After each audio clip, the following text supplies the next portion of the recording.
നമസ്കാരം. എല്ലാ ദിവസവും വൈകിട്ടുള്ള പോസ്റ്റ് മാർക്കറ്റ് റിപ്പോർട്ടിലേക്ക് കിടക്കാം. മാർക്കറ്റിൽ നിക്ഷേപകരുടെ ഒരു പ്രതീക്ഷ പോയൊരവസ്ഥയിലാണ് ഉണ്ടായിരുന്നത്. ഈവൻ ഇന്നും വലിയ തോതിൽ മാർക്കറ്റ് നെഗറ്റീവ് സെൻറ്റിമെൻറ്റ്സ് ആണ് ഉണ്ടായിരുന്നത്. 150-ലേറെ പോയിൻ്റ് നിഫ്റ്റി ഫോളായി. അങ്ങനെ നിൽക്കുമ്പോഴാണ് മാർക്കറ്റ് പെട്ടെന്ന് തന്നെ ഒരു റീബൗണ്ട് കിട്ടി ശക്തമായ രീതിയിൽ മാർക്കറ്റ് തിരികെ കയറിയത്. അങ്ങനെ ഏറെ നാളത്തെ ആ ഒരു നെഗറ്റീവ് സെൻറ്റിമെൻറ്റ്സ് ഇന്ന് മാറി എന്ന് വേണം പറയാൻ. നിഫ്റ്റിയുടെ ചാർട്ടൊന്ന് കാണാം. ഓപ്പൺ ചെയ്തു 25,500 താഴെ പോയി. പെട്ടെന്ന് തന്നെ ഇന്നത്തെ ഇൻട്രാഡേ ലോയിൽ നിന്ന് 331 പോയിൻറ്റിൻ്റെ ഒരു റാലി.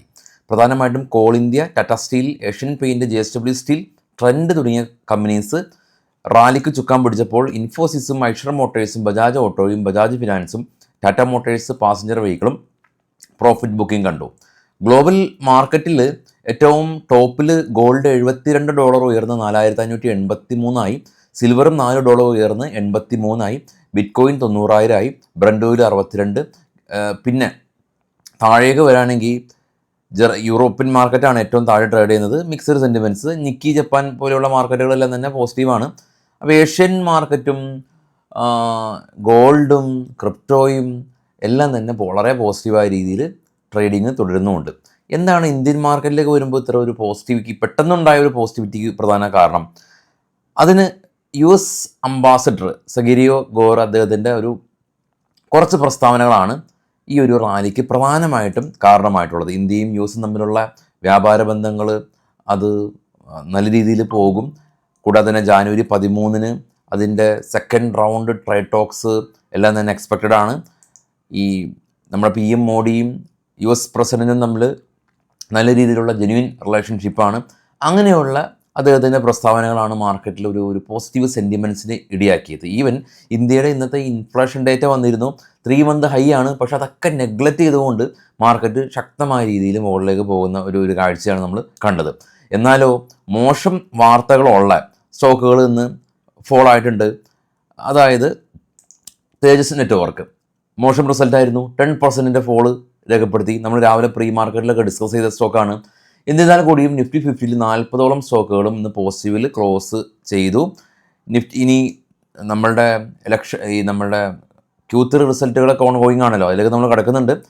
അതിനിടെ നമുക്ക് ഒരു അവധി വരുന്നുണ്ട്. ജാനുവരി 15 മഹാരാഷ്ട്ര മുനിസിപ്പൽ കോർപ്പറേഷൻ ഇലക്ഷനാണ്. അതുകൊണ്ട് തന്നെ ജാനുവരി 15 NSE അവധിയായിരിക്കും എന്നുള്ളതാണ് ഒരു പുതിയ അപ്ഡേറ്റ്. ഇനി സ്റ്റോക്കുകളുടെ കുറച്ച് വാർത്തകളൊക്കെ നിങ്ങൾക്ക് പോകാമല്ലോ. ഇത് ബൈസെൽ റെക്കമെൻഡേഷൻ ഒന്നല്ല.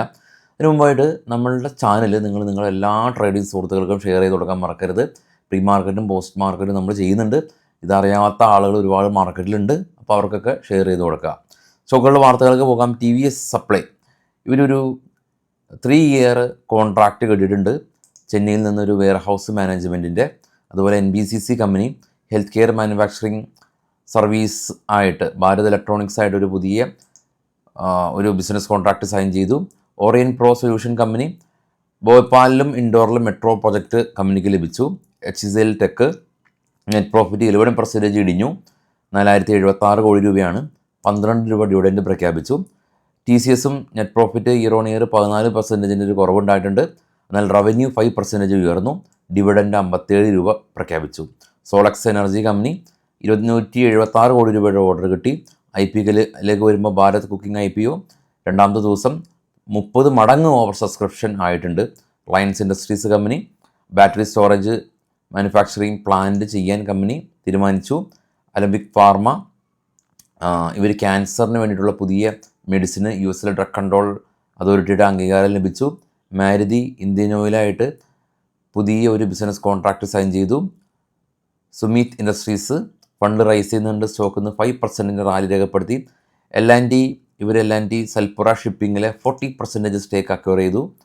ക്രിസ്റ്റൽ ഇൻറ്റിഗ്രേറ്റഡ് സർവീസ് കമ്പനി 111 കോടി രൂപയുടെ ഒരു കോൺട്രാക്റ്റ് കിട്ടി.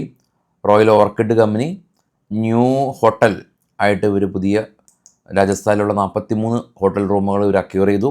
KP ഗ്രീൻ എഞ്ചിനീയറിംഗ് കമ്പനി 813 കോടി രൂപയുടെ ഓർഡർ കിട്ടി.